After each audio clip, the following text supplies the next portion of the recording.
નમસ્કાર દર્શક મિત્રો, અવર રાઇટ્સ ન્યૂઝમાં આપનું હાર્દિક સ્વાગત છે। વડોદરા બાર એસોસિએશનની ચૂંટણીની મતદાન પ્રક્રિયા આજ સવારથી શાંતિપૂર્ણ વાતાવરણમાં શરૂ થઈ હતી। દિવાળીપુરા કોર્ટ સંકુલ ખાતે કુલ 4515 વકીલો મતદાન કરશે। અત્યાર સુધી ટોટલ 23% મતદાન થઈ ચૂક્યું છે। મતદાન કરવા માટે અનેક નામચીન સિનિયર વકીલો હાજર રહ્યા હતા। मतदानનું મહત્વ કોઈ સમજે કે ન સમજે, પણ વકીલો કે જે એજ્યુકેટેડ શિક્ષિત છે એમનો જે ઉત્સાહ છે, બેન વકીલોનો જે ઉત્સાહ છે એ જોઈને લાગે છે કે લોકશાહી મજબૂત થઈ રહી છે। વકીલો હંમેશા મત આપે છે ત્યારે બહુ જ વિચારીને મત આપે છે।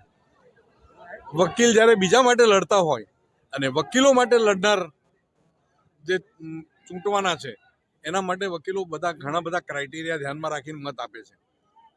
વકીલો માટે સારું થાય, સેમિનાર યોજાય, કાર્યક્રમો થાય, જુનિયર વકીલોને કંઈક સ્ટાઇપન્ડ મળે, આવી કોઈ વ્યવસ્થા માટે આગ્રહ કરવો જોઈએ અને બાર કાઉન્સિલ પાસેથી મદદ લેવી જોઈએ, બાર કાઉન્સિલ ઓફ ઇન્ડિયા પાસેથી મદદ લેવી જોઈએ અને ઘણું બધું થઈ શકે। નવા કાયદા આવ્યા હોય તો એની બુક્સ પહોંચાડવી જોઈએ, વકીલોને મળવી જોઈએ, જુનિયર વકીલોને ખાસ મળવી જોઈએ। ઘણા બધા કામો છે અને મને આશા છે कि जे नवा चूंटाई आवशे खूब सारू काम करशे। धन्यवाद। क्या कहना चाहेंगे आज कोर्ट में इलेक्शन के बारे में, क्या कहना चाहेंगे? बरोड़ा बार एसोसिएशन आखा गुजरात में आ एक इंडिकेटिव इलेक्शन होय छे।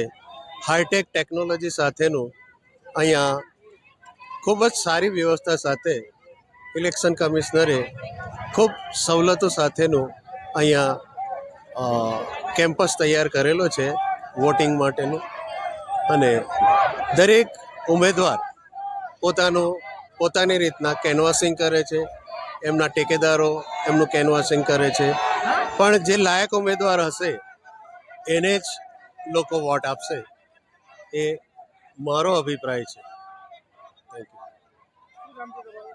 દિલીપસિંહ આર સોલંકી। આજે તમે રોજ જોઈ રહ્યા છો, મારું નામ એડવોકેટ જાનકી કારેલિયા છે। હું મેનેજિંગ કમિટી જનરલમાં ઊભી છું। મારો કેન્ડિડેટ નંબર 6 છે। વકીલોની અંદર જે રોષ છે, પરિવર્તનની લહેર દેખાઈ રહી છે અને જે પણ વ્યક્તિ ચૂંટાઈને આવશે એ મારી આશા છે કે વકીલોના હિતમાં કામગીરી કરશે અને હું પણ એ જ વચન આપું છું કે હું પણ વકીલોના હિતની અંદર કામગીરી કરવા માંગુ છું, જેથી તમારો એક કિંમતી મત અને સહકાર મને આપો અને વિજયી બનાવો।